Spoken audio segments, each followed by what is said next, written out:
तर नेमकं काय या पत्रामध्ये आहे पाहूयात ग्राफिक्सच्या माध्यमातून। रिश्वत मत लेना वरना गब्बर आ जाएगा। गाव गुंडांना लवकर समज द्या, अन्यथा होणारं हत्याकांड खूप भयंकर असेल।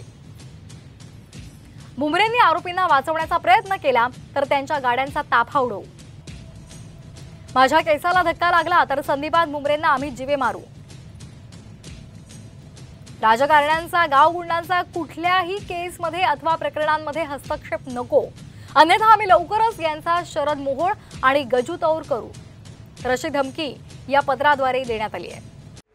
रिश्वत मत लेना वरना गब्बर आ जाएगा हा डायलॉग तुम्ही नक्कीच कुठेतरी ऐकला असेल।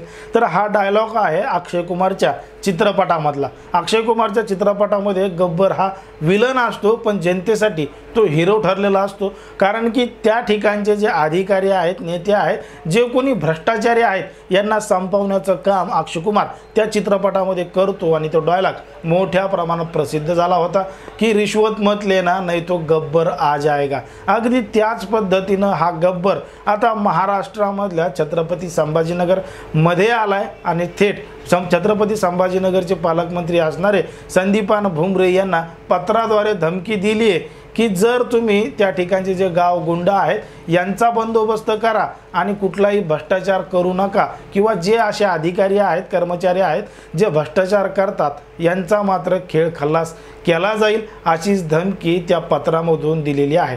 आता या डायलॉगमुळं आणि या आलेल्या पत्रामुळं छत्रपती संभाजीनगरमध्ये मोठी खळबळ पसरलेली आहे की हा नेमका गब्बर कोण आहे आणि तो पुढे काय करणार आहे। कारण की या गब्बरनं त्या पत्राद्वारे सुद्धा सांगितलंय की त्यांनी 100 जणांची टीम तयार केली आहे आणि त्या टीमचं नेतृत्व तो करतोय। त्याच्या केसाला जरी धक्का लागला तर मग मात्र तो संदीपान भुमरे यांच्याकडे पाहणार आहे, किंवा त्यांना जीवे मारण्याची धमकी त्यानं त्या पत्राद्वारे दिली, त्या पद्धतीचं करणार असल्याची धमकी पत्राद्वारे दिलेली आहे।